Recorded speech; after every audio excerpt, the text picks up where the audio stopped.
P24 news Gujarat. Surat શહેરમાં ફરિયાદી તથા તેમના પિતાશ્રી નાઓની પેઢીમાંથી સીવીડી તથા રિયલ હીરાનો માલ મેળવી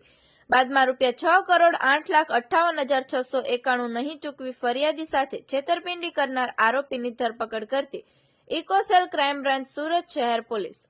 ફરિયાદી ધનેશ મોહનલાલ સંઘવી તેમના પિતા મોહનલાલ ભેરુમલ સંઘવી સાથે મળીને ડીએમ જ્વેલર્સ તથા ધનેશ મોહનલાલ સંઘવી દેવાંશી જેમ્સ મોહનલાલ ભેરુમલ સંઘવી શીતલ છાયા ડાયમંડ પેઢીઓના નામથી સીવીડી તથા રિયલ હીરાનો વેપાર ધંધો કરતા હોય તેઓની પેઢીઓમાંથી આરોપી પાંચાભાઈ ઉર્ફે હનુભાઈ નારણભાઈ શિંગડ અને નિલેશભાઈ નવીનચંદ્ર શાહ તથા અન્ય વેપારીઓએ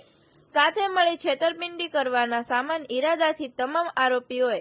પૂર્વ આયોજિત કાવતરું રચી એક પછી એક કરીને તમામ આરોપીઓ ફરિયાદીશ્રી તથા તેમના પિતાની પેઢીઓ પર આવી તમામ આરોપીઓએ એકબીજાના રેફરન્સ આપી તેઓ સાથે વેપાર ધંધો શરૂ કરવાનું અને માલનું પેમેન્ટ સમયસર ચૂકવી દેવાનો વિશ્વાસ અને ભરોસો આપી શરૂઆતમાં સીવીડી તથા રિયલ હીરાના માલના વેપારી શિરસ્તા મુજબ પેમેન્ટ ચૂકવી બાદમાં આરોપી પાંચાભાઈ ઉર્ફે હનુભાઈ નારણભાઈ શિંગડનાએ ₹2,21,11,439 તથા આરોપી નિલેશભાઈ નવીનચંદ્ર શાહનાએ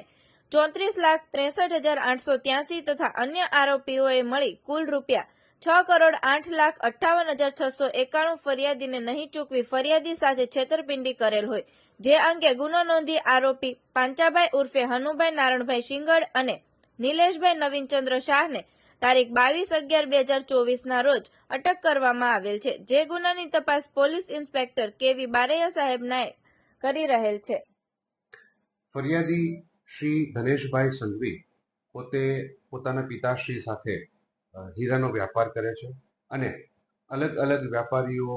તરફથી જ્યારે પણ ડિમાન્ડ આવે એ અનુસંધાને તેઓ તૈયાર હીરા વેપારીઓને વેચી અને પોતાનો વ્યાપાર ચલાવે છે। આ અનુસંધાને ધનેશભાઈએ અલગ અલગ વેપારીઓને કુલ ₹6,08,00,000 હીરા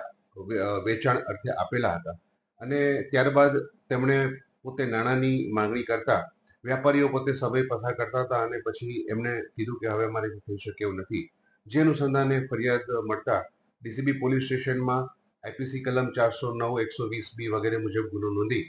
અને ફરિયાદની તપાસ ચાલુ કરેલ છે। આ તપાસ અનુસંધાને ફરિયાદમાં જણાવ્યા મુજબના આરોપી નિલેશ શાહ અને પાંચાભાઈ સિંગણનાઓની ધરપકડ કરવામાં આવેલ છે। તેઓને ધરપકડ કરી તેઓની પૂછપરછ કરતા આ બાબતે પોતે હીરા મેળવેલા હોવાનું જણાવેલ છે અને તે અનુસંધાને આગળની તપાસ ચાલુ છે। આરોપીને તેઓના નિવાસ સ્થાન ઉપરથી પકડવામાં આવે છે।